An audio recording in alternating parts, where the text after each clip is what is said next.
కేటీఆర్ మాట్లాడే తీరు చూస్తే దొంగల హక్కుల కోసం కొట్లాడే నాయకుడిగా కనబడుతున్నావు తప్పితే నువ్వు ప్రజల కోసం ఉన్న నాయకుని నువ్వు కొట్లాడితే ఎవరు నమ్ముతారు? ఫస్ట్ మీ ప్రతి ఒక్క మీ కుటుంబ సభ్యులంతా కూడా ఏదో ఒక దోపిడీ చేయడం, దాన్ని ప్రొటెక్ట్ చేసుకోవడానికి దబాయించడం.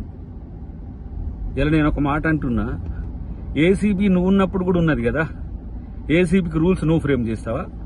దొంగలు రాస్తారా ఏంది రాజ్యాంగం?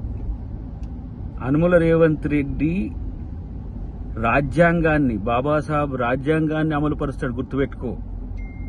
నీలాంటి దొంగలకు, దబాయింపులకు, లేకపోతే దోచుకొని బాగా ఉన్న దమ్ముతోని ఏదో దన్నుతోని నేనేదో చేస్తా అని చెప్పి వాళ్ళ నీళ్ళను మభ్యపెట్టినట్టు ప్రభుత్వాన్ని మభ్యపెట్టలేరు, గుర్తుపెట్టుకోండి.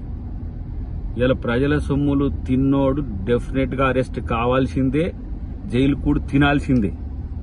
మిమ్మల్ని ప్రజల కోసం కొట్లాడమని, ప్రజల కోసం ప్రభుత్వాన్ని నడపమని చెప్తే వీళ్ళ ప్రజల సొమ్మునే దోచుకొని ఇలా ప్రభుత్వాన్ని దబాయిస్తున్నారు, అధికారులను దబాయిస్తున్నారు, ముఖ్యమంత్రిని దబాయిస్తున్నారు.